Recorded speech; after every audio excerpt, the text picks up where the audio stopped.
5 লাখ টাকার ক্ষতি, অথচ লুজার বলছেন জুয়ার দানে এমনটা হয়। কি সাংঘাতিক কথা! কিন্তু আপনি জানলে অবাক হবেন তার উঠে আসার গল্প।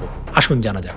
একদিনে আমার দেখা গেছে যে 5 লাখ টাকা নাই। আমার বন্ধু বান্ধব যাদের নিয়ে আমি শুরু করছি তারা আমাকে বুঝাইতে শুরু করে যে না, দেখি না কি হয়। আলটিমেটলি তো আমাদের তো জুয়াতে আমরা দাম লাগায় ফেলছি, এখান থেকে তো আর উইথড্র করতে পারতেছি না। তো শেষ একটা ধাক্কা দিয়ে দেখা যাক। এটা আমার কাছে একটা জুয়ার মতো ছিল আর কি।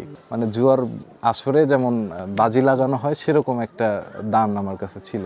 ওই একটা মেসেজই আসলে আমার জীবনের মোড় ঘুরাইয়া দেয়। আমি চিন্তা করছিলাম যে হয়তো বা আমার প্রসেস ভুল, আমার সবকিছু, কিন্তু আলটিমেটলি তারা বলে যে এটা আসলে একটা মাইনর মিস্টেক, কিন্তু ওইটা আসলে বড় করে ইম্প্যাক্ট করে ফেলছে আমাদের। তো সেখান থেকে আবার রিস্টার্ট করি। আমাদের ল্যাবে একটা বড় ডিজাস্টার ঘটে। আমি প্রায় 5 লাখ টাকার মতো আর কি। ল্যাবে হচ্ছে আমাদের জেনেটিক্সের মিসম্যাচ হয়ে গেছিল। একটা জেনেটিক্স আর একটা জেনেটিক্সের সাথে ভুলক্রমে মিক্স আপ হয়ে নতুন একটা জাত হয়ে গেছিল, যেটা আসলে এডেবল না। একই সাথে যেমন আমার কনফিডেন্স ল্যাক হচ্ছিল, পাশাপাশি চিন্তায় পড়ে যাচ্ছিলাম যে আসলে করব বা আদতে আমাকে দিয়ে সম্ভব না, আমি কখনো মাশরুম চাষ করতে পারবো কিনা। স্টুডেন্ট আমি যখন ক্লাস 9-এ পড়ি তখন আসলে আমাদের যে কৃষি শিক্ষা বই সেখানে দেখছিলাম যে মাশরুম বাংলাদেশে চাষযোগ্য একটা সবজি আর কি। তো সেইখান থেকে আর কি ইন্টারেস্ট হয়। পরে জানতে পারি যে সাভার ইনস্টিটিউটেও এখানে হচ্ছে মাশরুমের ট্রেনিং করানো হয়। সেইখান থেকে আসলে আমার জমানো কিছু টাকা দিয়ে প্রায় 25,000 টাকার মতো, সেটা দিয়ে চাষটা শুরু করি আর কি।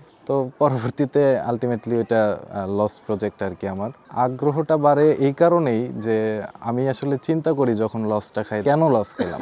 মানে লসটাকে আমি শুধু লস হিসেবে না দেখে একটা ডাটা হিসেবে দেখছি আর যেটা আমার মতো আরো অনেকের সাথে ঘটতে পারে, কিন্তু সেটা কেন ঘটবে এই কারণগুলো খুঁজতে যেয়ে আসলে আগ্রহটা বাড়তে থাকে। ক্লাস 9-এর একজন ছেলের কাছে আসলে 25,000 টাকা অনেক বড় একটা অ্যামাউন্ট। জায়গা থেকে চিন্তা করি যে মাশরুম চাষটাকে আরো কিভাবে সহজ করা যায়, বা যারা বাণিজ্যিকভাবে করতে চায় তারা আসলে কি কি ভাবে করতে পারে। তো আমি নানান জায়গায় আমি আসলে প্রপার কোনো অ্যান্সার কারোর কাছ থেকে পাই না। সেখান থেকে আমি এটা নিয়ে রিসার্চ করা শুরু করি, বই পড়া শুরু করি। কিন্তু আমার মাথায় আসলে ভূত চেপে বসে যে না, মাশরুম করতেই হবে, যে কোনোভাবে এটাকে ওই স্কেলে নিয়ে যাইতে হবে, ইন্ডাস্ট্রিয়াল পর্যায় পর্যন্ত এটাকে নিতে হবে। আমাদের যে হালাল মাশরুম, সেটার জন্ম হয় আসলে আমার ওই 18 বছর বয়সে। আমাদের দেশে যে জেনেটিক্স, সেটার একটা অপ্রাপ্যতা আছে। পাশাপাশি আমাদের যে চাষের টেকনিক, সেটা অনেক পুরনো। তো বাংলাদেশে এখন যে প্র্যাকটিসটা হয় এখন পর্যন্ত টিল নাও, সেটা হচ্ছে 90s-এর মেথড আর কি, যেটা এখনকার সময়ে এসে অনেক ব্যাকডেটেড, যেটা দিয়ে আসলে বাণিজ্যিক স্কেলে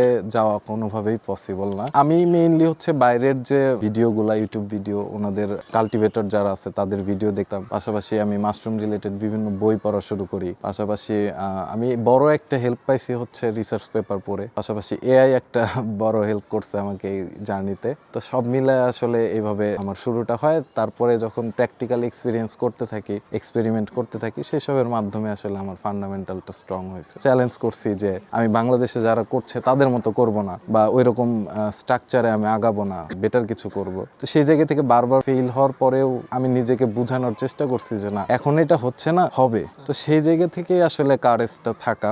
এই সমস্যাগুলো নিয়ে আমার ফ্রেন্ড, আমরা 4 জন বন্ধু মিলে এই বিষয়গুলো আমি ওদের সাথে শেয়ার করি। তখন আমি ক্লাস 10-এ পড়ি আর কি। এর ভিতরে 1 বছর কেটে যায় আর কি। তো সেইখান থেকে আমরা এই জিনিসগুলো নিয়ে কাজ করা শুরু করি। আমি আমার বন্ধুদের বলি যে যেহেতু আমি শুরু করছিলাম, যে আলটিমেটলি এইভাবে লস খেলাম, জিনিসগুলো আমি ওদের সাথে আলোচনা করা শুরু করি যে বীজের একটা অপ্রাপ্যতা আছে, পাশাপাশি মার্কেটিং এখানে হয় নাই। আমার বন্ধুরাও আসলে এখানে আগ্রহ দেখায়। হুট করেই সিদ্ধান্ত নিয়ে ফেলি যে না, আমরা মাশরুম চাষ করব এবং যারা বাণিজ্যিকভাবে শুরু করতে চায়, নতুন উদ্যোক্তা যারা আছে, তাদের প্রবলেম আমরা সলভ করব। ইউএস এর কিছু মাইক্রোলজিস্ট আছে, ওনাদের আমি মেইল করি যে আমি এই সমস্যা ফেস করছি, তো এটা আসলে কেন হইলো আমার সাথে। পাশাপাশি তখন এআই তো অনেক ক্রেজে ছিল।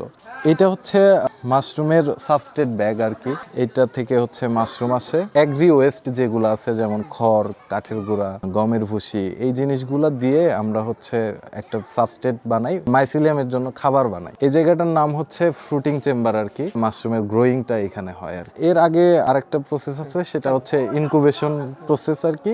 ইনকুবেশন প্রোডাকশন প্রসেসটা হচ্ছে মাইসিলিয়ামটাকে গ্রো হওয়ার জন্য 20 থেকে 25 দিনের একটা সময় দিতে হয়, আর সেটার জন্য আলো ছাড়া একটা চেম্বারে এই ব্যাগগুলাকে রাখতে হয়। সেখানে যখন পুরোপুরি মাইসিলিয়াম গ্রো করে ফেলে তখন হচ্ছে সেটাকে ফ্রুটিং কন্ডিশনে ইন্ট্রোডিউস করা হয়। এই যে আস্তে আস্তে মাইসিলিয়াম আসলে এই খাবারগুলো খাওয়া শুরু করছে, আর যখন সম্পূর্ণভাবে খেয়ে ফেলবে তখন হচ্ছে যে এরকম পুরোপুরি হোয়াইট হয়ে যাবে। এটাকে এখন কেটে পানি স্প্রে করলে বা প্রপার হিউমিডিটি টেম্পারেচার দিলে এখান থেকে মাশরুম বের হবে আর কি। ঝুলায় রাখার একটা কারণ হচ্ছে স্পেসটা মোটামুটি কম লাগে, আর পাশাপাশি হচ্ছে যেন প্রপারলি মাইসিলিয়ামটা গ্রো করতে পারে সেই জন্য হচ্ছে ঝুলিয়ে রাখা হয় আর কি।